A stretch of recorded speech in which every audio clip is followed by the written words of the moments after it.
It's time to explore the seven seas once again, because Granblue is back.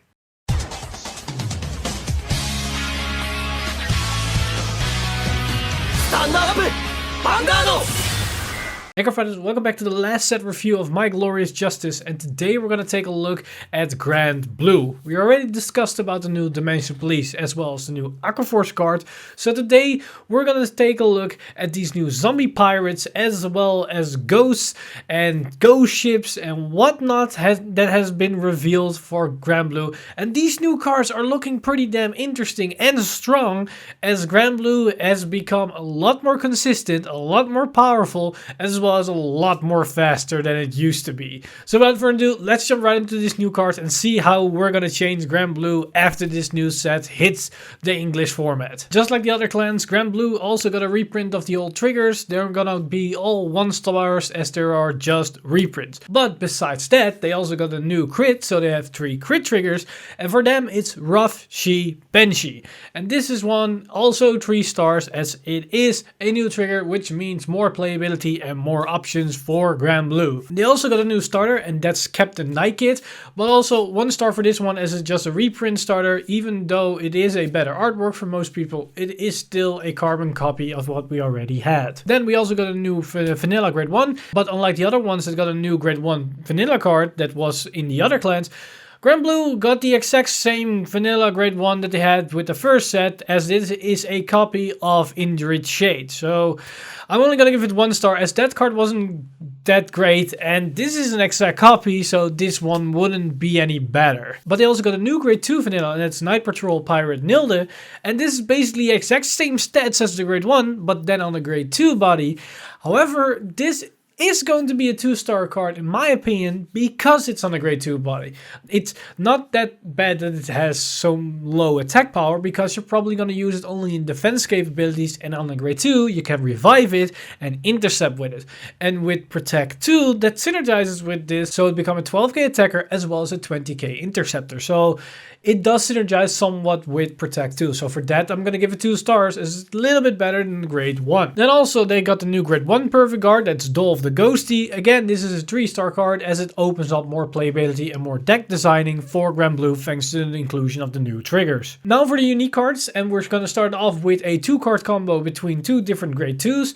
And the first one is Punching Franguru, and its skill is act on rearguard circle once per turn, cost counter +1, soul blast 2, and call a card from a drop zone to the rearguard circle. If you called Kicking Franguru, counter charge 1 and soul charge 1. Overall, resurrecting a unit for counter +1 and soul blast 2 isn't really that great of a cost. And yes, you'll be only reviving a specific grade 2 for only a soul blast. However, the problem is that other grade 2 isn't really that great, but the cost is just too big. You need to be able to pay the cost first before you can refund it. And you're gonna soul charge, meaning you will go faster through your deck through more ways, because you're already going to draw more with this new build. You're also going to mill more with this new build. So also on top of that, you want to soul charge more. Yeah, that's not great. So in my opinion, this is a 1-star card, as it isn't really that good. The combo between those 2 cards isn't really powerful, and it just doesn't really synergize well with the other cards. Now to the other grade 2 that synergizes with this other one, Kicking Franguru. Its skill is auto rearguard circle. When placed from the drop zone, 2 of your grade 2 rearguards get power +4k until the end of the turn. So basically as you can see, you resurrect this one with the other card, and both of them become 13k attackers, as they both get +4k. Is that good? No. No, it just isn't. It's a neat interaction between these 2 cards, but it's a bad interaction, and it's not really that great. It doesn't give you a lot of offensive playability. Yes, with Protect 2, you can then intercept with it. It has more defensive capabilities, and you can resurrect it back and the back and the back. But yeah, 1 star, not that great. However, this isn't the only one that has this special skill that synergizes while it's gonna be resurrected on the field, as we have another grade 1 with this condition, that is Dragon Spirit. However, this is a pretty damn good card, as its skill is auto rearguard circle. When placed from the drop zone, this unit gets power +4k until the end of turn, so it becomes a 12k attacker or booster. But then, if your drop zone has 10 or more cards, it gets +8k instead of the +4k. So it becomes a 16k attacker booster in the mid to late game. That is pretty significant, as that will mean that all your grade 3s that are 12k will then turn into 28k attackers or 28k columns, which means perfect magic numbers against every deck, against Force as well as against Excellent Protect. And there is one card that is synergized immensely great with, and that's with Flanger, as if you combine this with Flanger, you will make a 33k column that cannot be perfect guarded, and it can potentially be not guarded with grade 0s, grade 1s, grade 2s, depending on what you're going to discard. And this is a great combination play with that card. But it also synergizes with a lot of other cards because it's a very strong booster. Probably the strongest booster Granblue has of yet. So I think this is a pretty damn good card and give it 3 stars, as yes, it's a very powerful booster, but then again, it still needs to be called from the drop zone to make it some value and some one-time use, but with the synergy of the clan you can get some repetition bonus effect out of it, so that's why I think it's a solid 3 stars right on that there. But another great one that's incredibly strong that also has the same condition is Ripple Banshee, and her skill is auto and Vanguard circle when placed from the drop zone, cost Soul Blast 1, draw a card, and this unit gets plus 4k power until the end of turn. This immediately 5-star card. The reason for that is that the new Granblue is going to use Soul less than it used to with Baskirk, as it does Soul Blast each and every turn. This new one doesn't really do that, which means key cards that you need to ride are stuck in your Soul. You need to have a way to get them out of your Soul into the drop zone.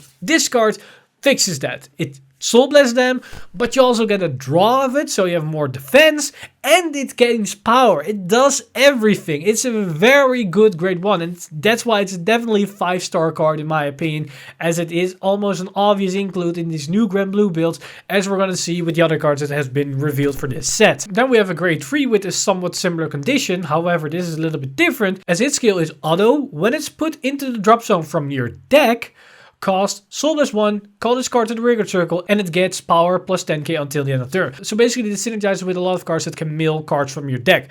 And this can be done during the main phase, but also during the attack phase, as some cards like Rune Shades mill on attack. So you can multi-attack with this card. However, it's not really that great, as it is RNG, and then you need to use Soul Blast, and yes, you can call it, you gain power, but it's too RNG reliant. You have no control of the card, you don't know when you're gonna mill it, and you just need to hope that it's on the right scenario.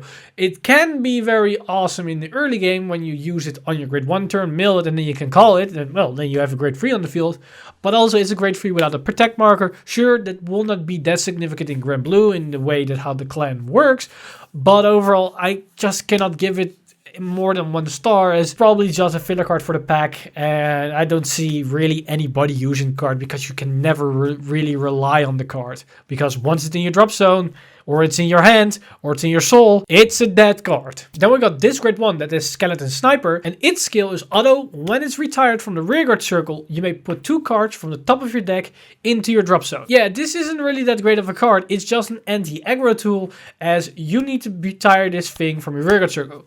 Currently in Granblue, you don't really have ways to do this except on calling on top of it. And yes, that can work with the synergies of the new cards, as you're gonna fill your field pretty damn quickly.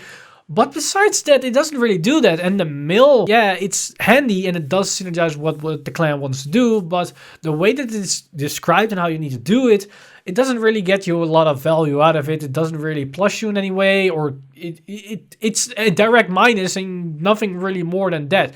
And other cards can do the exact same thing while doing it better, while doing more, without actually minusing on the field. So yeah, I'm only going to give it 2 stars, as it still has some value in the skill, but not that much. Then we got another great one that's actually pretty damn good in standard as well as in premium, as it has synergies in both formats, and that is Dolph the Ghostie. And its skills are continuous in drop zone. During the battle that your opponent's Vanguard attacked, if your drop zone has 10 or more cards, you may call this card to the Guardian Circle. So you can superior call Guardians from your drop zone with this grade 1. And it has 15k shield, although it is 4k power, but the 50k shield is pretty big, so it's a trigger value of guard you can get back from the drop zone. So that's already pretty good. Then it's got a second ability, Auto and Guardian Circle. When it's retired from the Guardian Circle, bind this card. So you cannot indefinitely use its first skill. Otherwise, if you have 3 or 4 cards in drop zone, you can always guard against your opponent's Vanguard, and that's not even using protect marker. So this skill is pretty logical. However, the problem is the fact that It doesn't state that it needs to be called to the Guardian Circle and then retired through its superior call effect. So when you guard with it from hand, normally you'll need to bind it. So you cannot really use its first skill. So what you want to do is either Soul Blast it from your soul, put it onto the Rearguard Circle and then retire it, or mill it directly, or discard it with some skill that needs you to discard. So like the Protect marker, for example. So it does have that restriction. But besides that, it is a very good skill because you can circumvent some guard restrict abilities, as most of them just block you to use cards from your hand. So you can still use this one. It's a good example. With a Maelstrom, you can only guard with one card from your hand for each attack. Well, you can place one and then use Dolph the Ghostie from your drop zone to add one extra card to the Guardian Circle to guard those attacks. So it can save your ass in the right scenarios. But I'm only going to give it 4 stars because of the restriction that you cannot guard really from a hand with it. Yes, you can, but then you get no value with the drop zone effect out of it. And also the fact that it's only limited to the Vanguard attack, not to Rearguard's attack. So that's a little bit sad in that part. Next, we've got this very strong grade 3. And that's Seabed Demon Beast Scaredick. Yeah, don't know what they went with that name. But its skill is act Vanguard the Rearguard Circle once per turn. If your drop zone has 30 or more cards, discard all your cards in hand. And this unit gets power plus 30k, critical plus 1 until the end of turn. So basically, it becomes a very powerful late game attacker, which is in a do or die scenario. One thing that I want to clarify right from the beginning, Bouchard already confirmed, when you have no cards in hand, you can still pay the cost of this skill, because 0 is still something. So with that in mind, you can call 2 of these, and both of them have the power and crit in those late game scenarios. But basically where this card is for those end game scenarios where your opponent is at 4 damage, and they can just take your Skull Dragons. Because this card is weaker than a Skull Dragon, because Skull Dragon will gain 60k power in that scenario, and this one only plus 30k. But when your opponent has a 4 damage, and you know you don't have a crit trigger left in deck, so you know your Skull Dragon will only hit for 1 damage, you know it's GG from that point onward.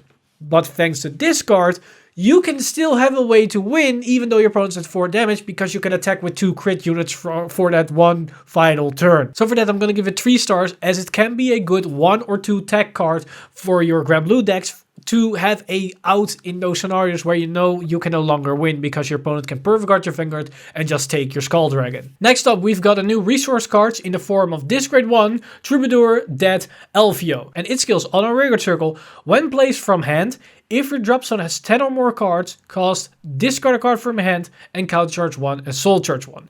So for a minus, you can countercharge soul charge. I'm not really fond of that because, again, the soul charge will mean faster deck out and you're not really using a lot of soul now. Yes, Banshee is a good one, but you don't want to draw multiple cards out of Banshee the entire game because deck out isn't a problem.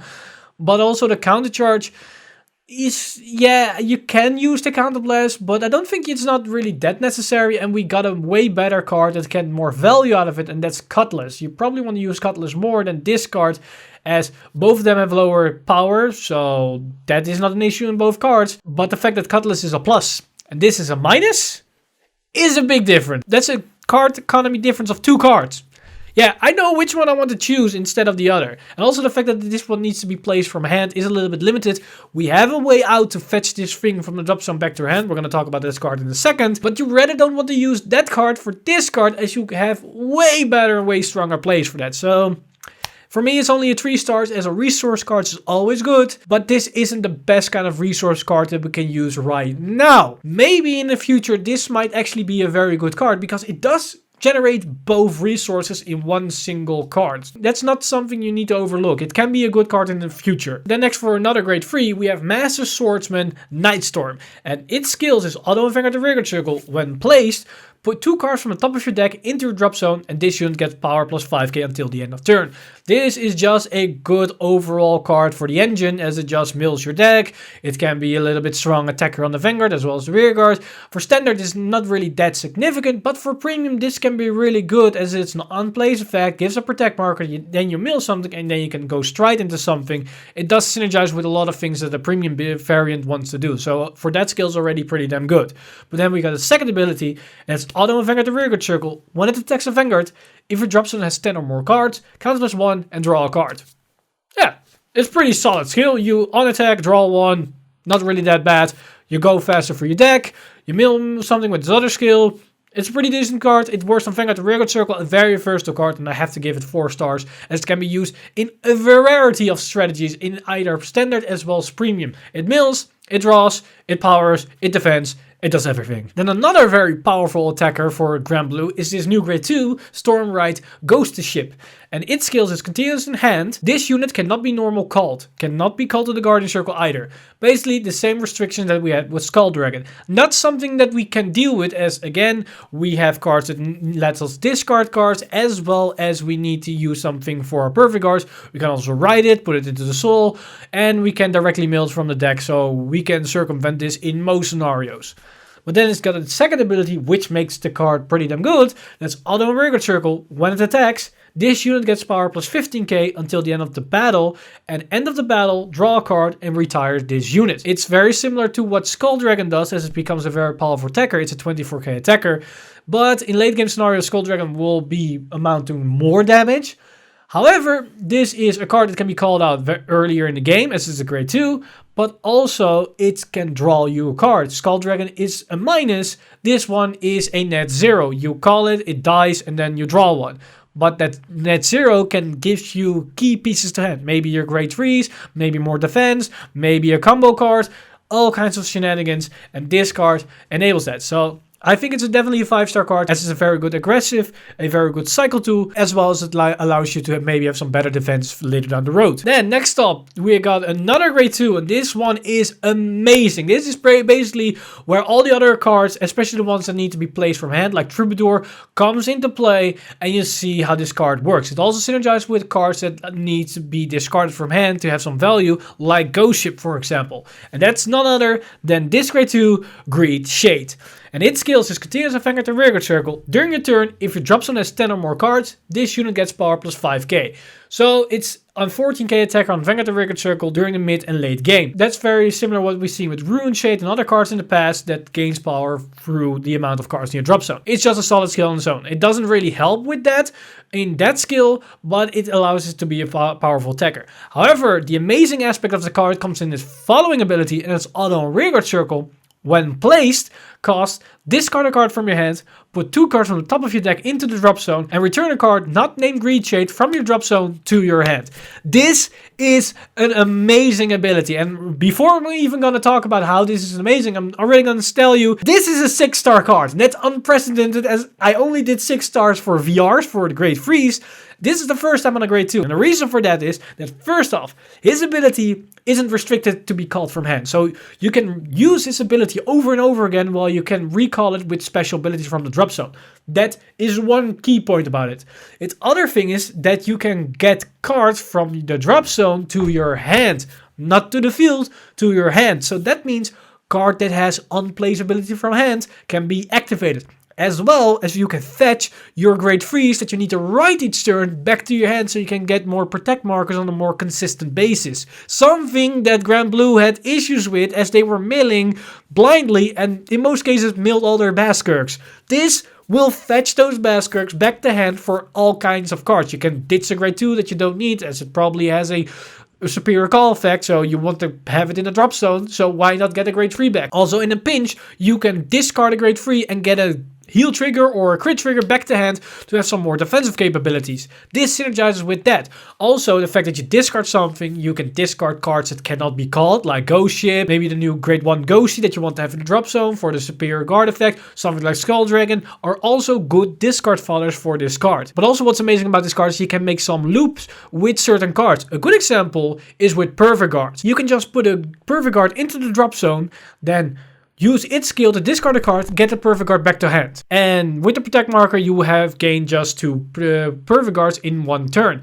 You can cycle those Perfect Guards. You can cycle your grade 3s. You can make all kinds of plays. What also is very deadly with this card is that you can set up your flanger turn. You can basically get the correct cards that you want to discard with this card. If you're missing a grade 1 or you're missing a trigger, you can use this card, place it onto the field, drop a card that you already have a duplicate of, and then gain a card that you need, maybe the trigger. Because the problem with flanger is you want to save up cards that you can discard, which means you're sacrificing guard potential. However, with this card, you can just guard with all your triggers, and then on your flanger turn, call this card, then gain a trigger back from the drop zone, and then discard it for your flanger.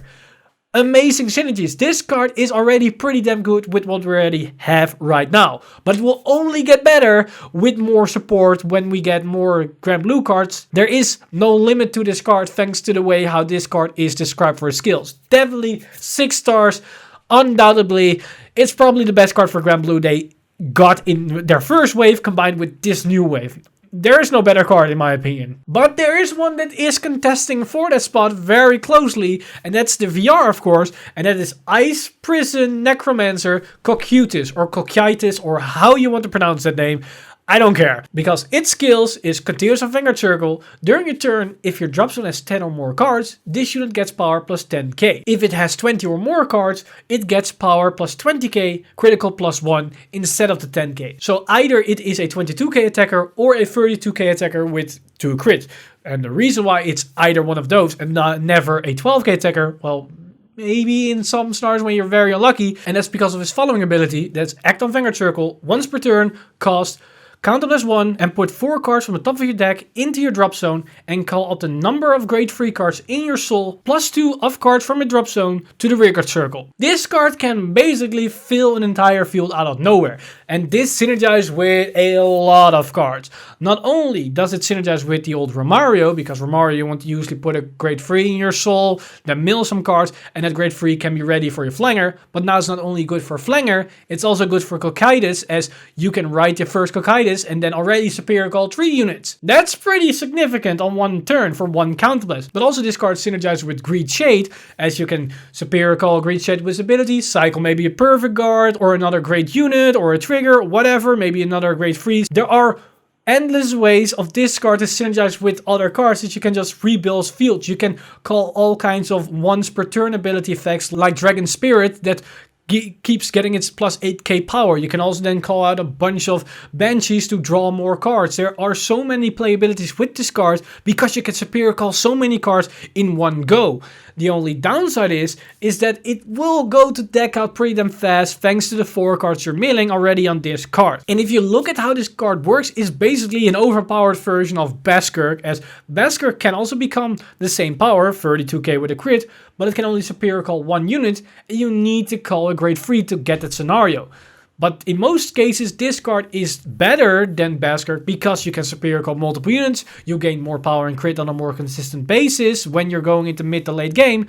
But the only difference is why some people might say that Beskirk is still useful and you want to run maybe 1 or 2 copies is for those late game scenarios. Because when your deck is only to 15 to 10 cards big, then this card basically can spell your doom as you go way too fast through those last cards. Then Beskirk can be better as Beskirk doesn't mill you any more cards. It is just a superior call 1. And probably you don't need to superior call any more units into mid late game as you probably have already a good established field. But overall, these cards have been pretty damn amazing for Granblue, as Cocytus on its own is such an incredible strong card as it can fill out the field and activate all kinds of synergies with all these new cards that we had. We had this amazing Greed Shade that is one of the strongest cards that I've ever seen for one particular clan. It might be in the spot of one of the strongest cards that's going to come out of this year, as it does so much work for that single clan. But besides that, we all saw some very good synergy cards for either standard or premium and more consistency boosters with extra draw potential, more defensive capabilities, and also more endgame finishers in the form of good boosters for flanger, as well as a different kind of Skull Dragon that comes with a crit on a more consistent basis.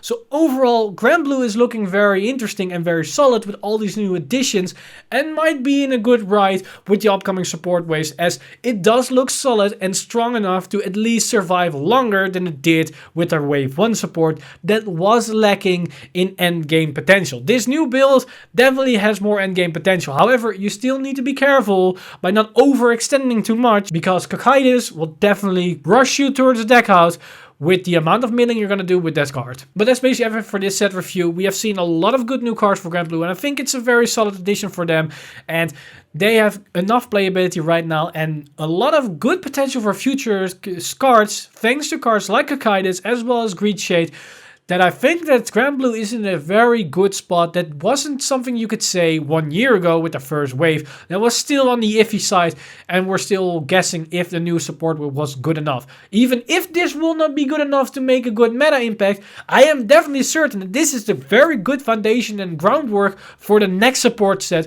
that will only be better thanks to the cards like Reedshade and Cocytus and all the other cards that we had in this set. But now I'm very curious what you think of this set, so let me know in the comments down below all your thoughts and opinions about these new cards, as well as the new wave for Granblue, and what you think of future potential with these cards that are so openly designed and with the potential for future combos and interactions. As always, I want to thank my supporters over at Patreon for making this video possible. You guys are amazing. If you do want to support the channel and everything that's happening on the channel, then head over to patreon.com/VanguardInsider and become a Patreon today.